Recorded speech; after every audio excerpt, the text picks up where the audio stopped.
माझं बालपण खूप कठीण होतं. जणू एखाद्या वादळात भटकणारा एकटा पक्षी. माझे आई वडील माझ्या लहानपणीच एका भयानक बस अपघातात गेले आणि त्यांच्या जखमेने माझं हृदय कायमचं रक्ताळलं. त्यामुळे माझं संगोपन माझ्या आजीनेच केलं. त्या माझ्या जिव्हाळ्याच्या शिल्पकार होत्या, ज्या इतरांच्या मोठ्या घरात भांडी घासण्याचं, झाडू सफाई करण्याचं आणि स्वयंपाकाचं काम करून आम्हाला पोसत होत्या. त्यांच्या थकलेल्या हातातून प्रेमाची उबदारता नेहमी वाहत असे. आमची वार्षिक परिस्थिती अत्यंत हलाखीची होती. जणू एखाद्या अंधारलेल्या खोलीत एकटक उजेडाची प्रतीक्षा. एके दिवशी आजी खूप आजारी पडल्या. त्यांच्या डोळ्यात वेदनेची लाट उसळत होती आणि त्यांना कामावर जाता आलं नाही. म्हणून त्यांच्या जागी मला कामावर जावं लागलं. मी एका अनिच्छेने भरलेल्या प्रवासाला निघालो. मी रोज मालकीनबाईंच्या घरी जाऊन भांडी, झाडू, सफाई आणि स्वयंपाक करीत असे. प्रत्येक हालचालीत माझ्या आजीच्या शिकवणीचा सुगंध वसत असे. एकदा मालकीनबाईंच्या पायाला खूप वेदना होत होत्या. त्यांच्या चेहऱ्यावर एक कोमल अस्वस्थता दिसत होती. त्यांनी मला बोलावून म्हणाल्या, "अजय, माझ्या पायाला खूप त्रास आहे. जरा तेल लावून मालिश करून देशील का? या कामाचे तुला वेगळे पैसे मिळतील आणि तुझ्या स्पर्शाने मला एक वेगळी शांती मिळेल." घरात पैशांची प्रचंड गरज असल्यामुळे मी लगेच तयार झालो. पण माझ्या हृदयात एक अनोळखी कंपन उमटली. मी वाटीत थोडं तेल घेतलं. त्याचा सुगंध हवेत पसरला आणि त्यांच्या पायाला हलक्या हाताने मालिश करू लागलो. माझ्या बोटांच्या प्रत्येक दाबात एक कोमलता घुसत होती. थोड्या वेळाने त्या म्हणाल्या, "माझ्या अंगालाही खूप दुखतंय. जर तू अजून थोडी सेवा केलीस तर तुला चांगले पैसे देईन आणि माझ्या शरीरात तुझ्या स्पर्शाची ऊब वाहील." घरची परिस्थिती बिकट असल्यामुळे मी नकार देऊ शकलो नाही. पण जेव्हा मी काम सुरू केलं तेव्हा परिस्थिती काहीशी विचित्र बनली. माझ्या शिरेत एक उत्तेजनाची लहर उसळली आणि मला जाणवलं की मी तरुण आहे. माझ्या शरीरातली ऊर्जा स्वतःवर नियंत्रण ठेवणं कठीण जात होतं. जणू एखाद्या नदीचा वेगवान प्रवाह. त्या रात्री काही गोष्टी अशा घडल्या ज्या मी आज तुम्हाला या कथेत सांगणार आहे. त्यात प्रेमाची मिठी आणि आकर्षणाची ज्योत एकत्र झाली. प्रेम ही सेवा आहे जी हृदयाच्या गहन खोलीत उतरते. माझं नाव अजय. माझ्या जन्मानंतर 2च वर्षांनी माझे आई वडील गेले आणि आजीनेच मला वाढवलं, शिकवलं. त्यांच्या डोळ्यात नेहमी माझ्यासाठी एक अनंत प्रेम दिसत असे. त्या लोकांच्या घरी काम करून आमचा उदरनिर्वाह होत असे. प्रत्येक कामात त्यांच्या हातातून प्रेमाचा धागा विणला जात असे. मी चांगलं शिक्षण घेतलं, पण मंदीमध्ये माझी नोकरी गेली. जणू माझ्या स्वप्नांचा एक भाग हिरावला गेला. कितीही धडपड केली तरी नवी नोकरी मिळाली नाही आणि मी खूप खिन्न झालो. माझ्या हृदयात एक शून्यता पसरली.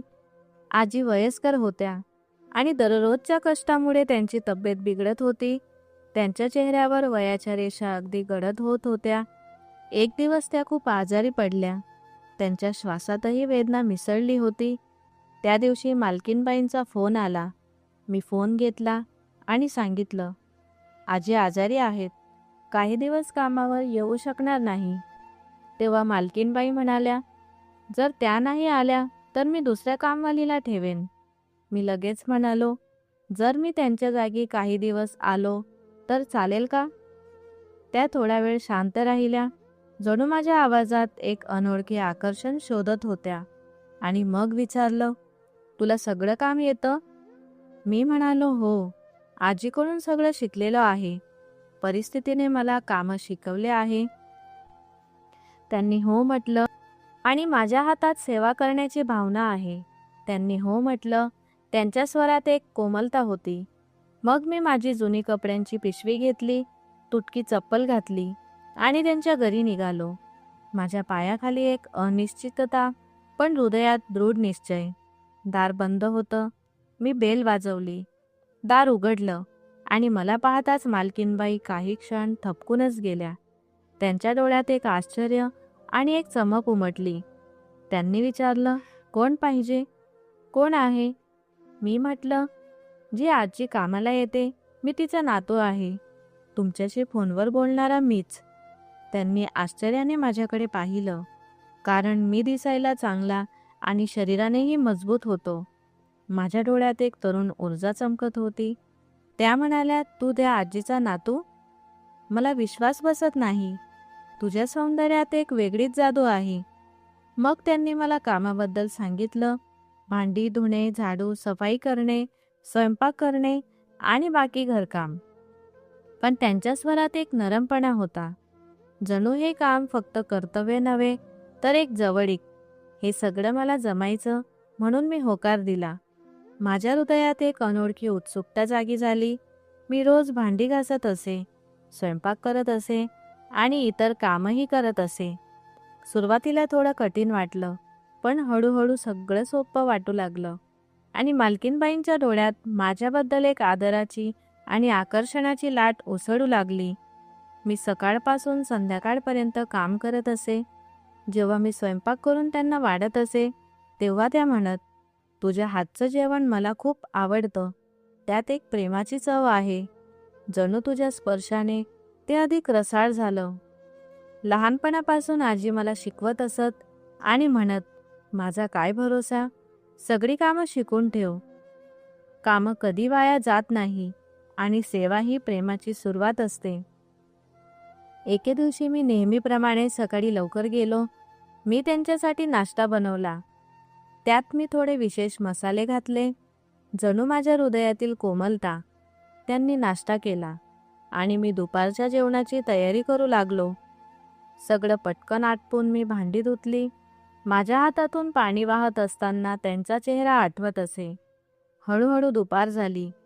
अचानक मालकीनबाईंनी त्यांच्या खोलीतून मला हाक मारली. त्यांच्या आवाजात एक नरम विनवणी होती. मी त्यावेळी हॉलमध्ये होतो. मी लगेच उठून त्यांच्या खोलीत गेलो. खोलीत एक हलका सुगंध पसरला होता. त्या म्हणाल्या, "माझा पाय खूप दुखतोय. जरा तेल लावून मालिश करशील का? तुझ्या स्पर्शाने मला एक वेगळी ऊब मिळेल." मी थोडा दचकलो. हे माझ्यासाठी नवीन काम होतं, पण तेही सेवाचाच भाग होता आणि त्यासाठी पगार मिळत असल्यामुळे, तसेच त्यांच्या डोळ्यातली विनवणी पाहून मी नकार दिला नाही. मी कपाटातून तेलाची बाटली काढली. त्यांच्या जवळ बसलो. माझ्या हृदयाची धडधड वेगवान झाली. मी त्यांचा पाय हातात घेतला. त्याच्या कोमलतेचा स्पर्श मला रोमांचित करत होता आणि हळूहळू तेल लावून मालिश मी करू लागलो. माझ्या बोटांच्या प्रत्येक हालचालीत एक वेगळे आकर्षण जागे होत होते. त्यांना आराम मिळू लागला. त्यांच्या श्वासात एक समाधानाची लय बांधली गेली. त्या म्हणाल्या, "ठीक आहे, आता थोडं बरं वाटतंय. तेलाची बाटली तिथेच ठेव आणि तुझ्या स्पर्शाची आठवण मला कायम राहील." मी बाटली ठेवली आणि परत बागेचं काम करू लागलो. पण माझ्या मनात त्यांच्या स्पर्शाची ऊब राहिली. संध्याकाळी पुन्हा त्यांनी मला बोलावलं आणि म्हणाल्या, "माझा पाय पुन्हा दुखायला लागलाय. जरा पुन्हा मालिश करून दे. दुपारी तू केलेली मालिश खूप आरामदायक होती. तुझ्या हातात प्रेमाची जादू आहे." मला त्यांना नकार देणं कठीण होतं. त्यांच्या डोळ्यातली विनवणी माझ्या हृदयाला छेद देत होती. मी पुन्हा तेलाची बाटली आणली. त्या बिछाण्यावर तसेच बसल्या होत्या. त्यांच्या केसातून एक सुगंध वाहत होता. त्यांनी माझा हात धरला. त्यांच्या कोमलतेने माझ्या शरीरात एक कंपन उमटलं आणि आपला पाय माझ्या हातावर ठेवला. मी त्यांच्या पायाला तेल लावून मालिश करू लागलो. माझे बोट त्यांच्या त्वचेवर सरकत असताना एक अनोळखी उत्तेजना जागी होत होती. त्या म्हणाल्या, "तुझ्या हातात तर जादू आहे. सकाळी मालिश केल्यावर किती आराम मिळाला होता आणि तुझ्या स्पर्शाने माझ्या शरीरात एक नवीन ऊर्जा वाहते." मी त्यांच्या पायात मालिश करत राहिलो. त्यांच्या चेहऱ्यावर वेगवेगळे भाव उमटत होते. जणू वेदना आणि आनंद एकत्र मिसळून एक रोमांच निर्माण करत होते. मला काहीसं विचित्र वाटत होतं. माझ्या शिरेत एक उबदार लहर उसळत होती. मी त्यांचा पाय दाबत असताना त्या लपून छपून माझ्याकडे पाहत होत्या. त्यांच्या डोळ्यात एक आग्रह आणि कोमलता मिश्रित. मला तिथून उठून जाण्याचं मन होत नव्हतं. जणू माझं हृदय तिथेच बांधलं गेलं होतं. थोड्या वेळानंतर मी म्हणालो, "बस मालकीनबाई." त्या म्हणाल्या, "ठीक आहे, पण उद्या पुन्हा ये. मी पाय दाबणं थांबवलं आणि घरी परत आलो. माझ्या शरीरात एक अनिच्छेने भरलेली उत्तेजना राहिली. घरी आल्यावर मी आजीला सगळं सांगितलं. आजी म्हणाल्या, मालकीनबाई चांगल्या आणि समजूतदार आहेत. मनात काहीही वेगळं आणू नकोस.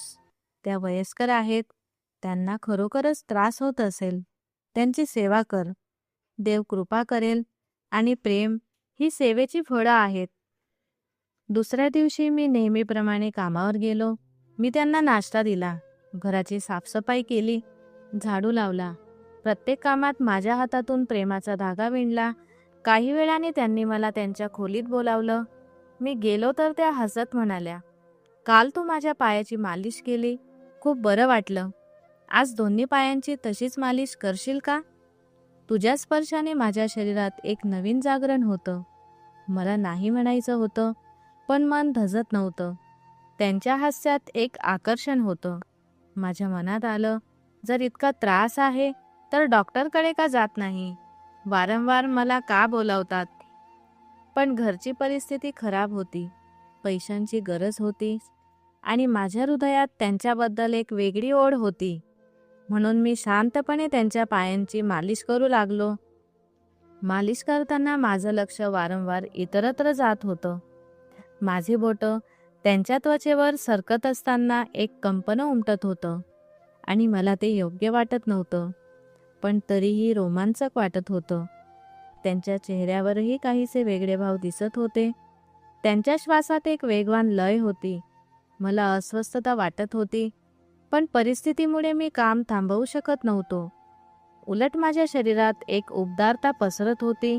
मालिश झाल्यावर त्या खूप खुश झाल्या.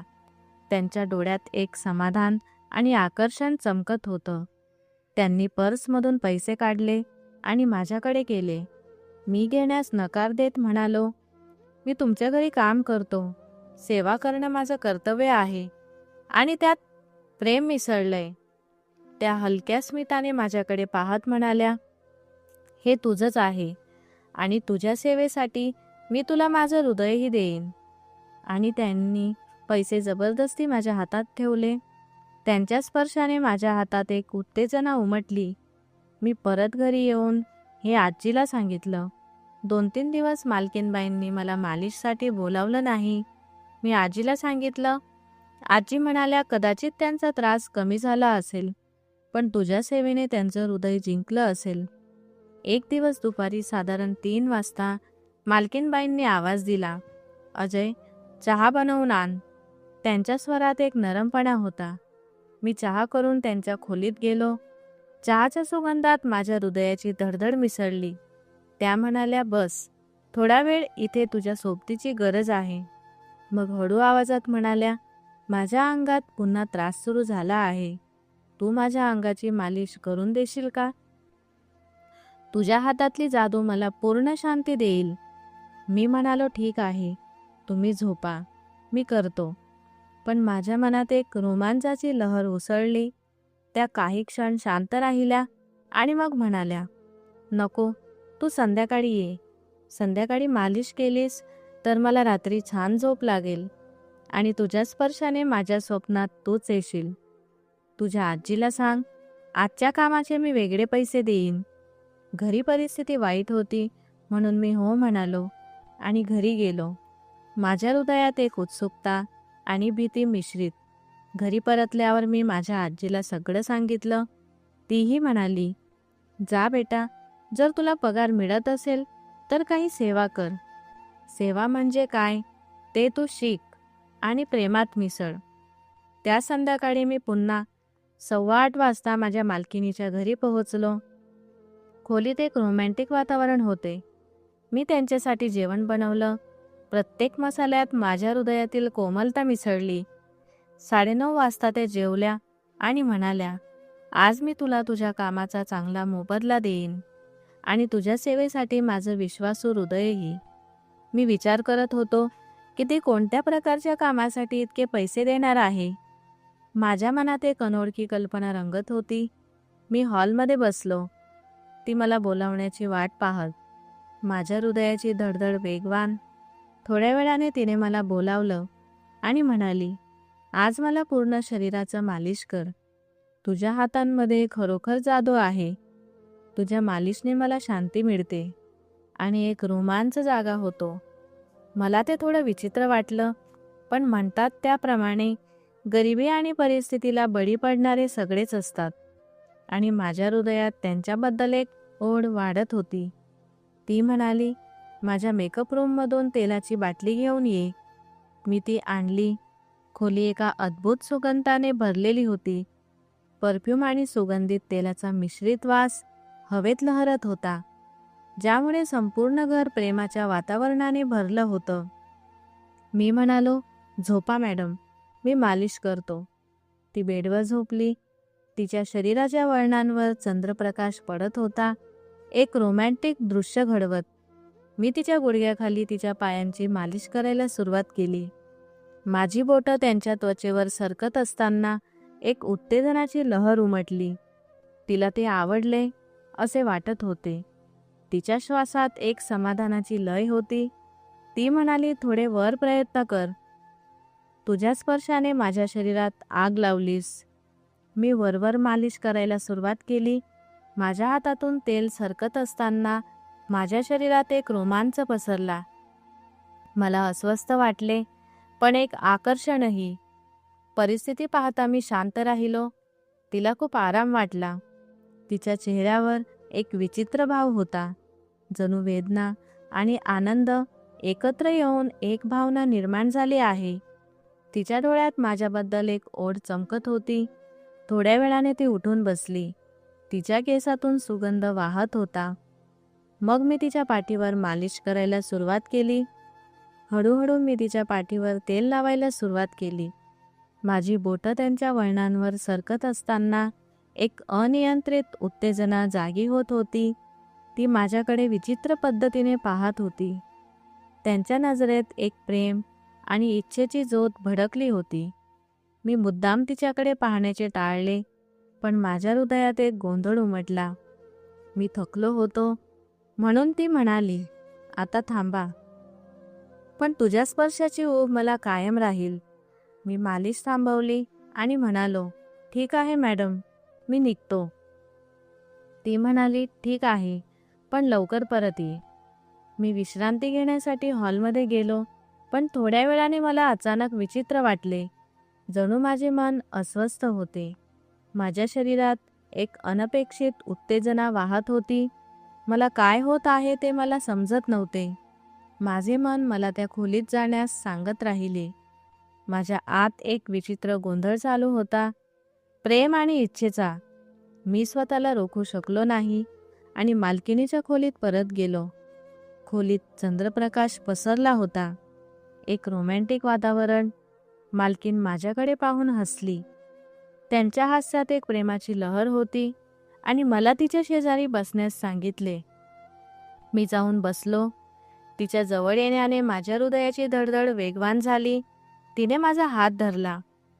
त्याच्या कोमलतेने माझ्या शरीरात एक कंपन उमटलं आणि ती म्हणाली, तू खूप छान आहेस.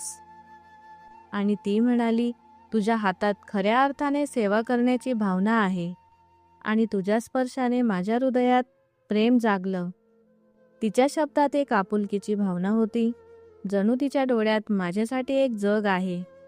मी फक्त म्हणालो, मी फक्त माझे काम करत आहे, पण तुमच्याजवळ येण्यात मला एक नवीन आनंद मिळतो.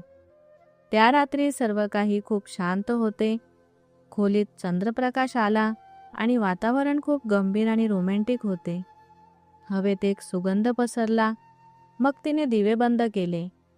खोली अंधारात बुडाली, पण प्रेमाच्या ज्योतीने उजळली आणि मला मिठी मारली. तिच्या मिठीत माझं शरीर मिसळलं.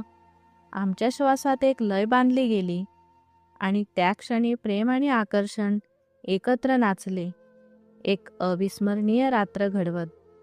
सकाळी जेव्हा माझी झोप उघडली, तेव्हा मला जाणवलं की काहीतरी असं घडलं आहे जे घडायला नको होतं. माझ्या मनात भीती आणि पश्चाताप दोन्ही होते. मी खूप अस्वस्थ झालो आणि तिथून लगेच निघून आलो. घरी पोहोचताच मी सरळ आजीकडे जाऊन सगळं सांगितलं.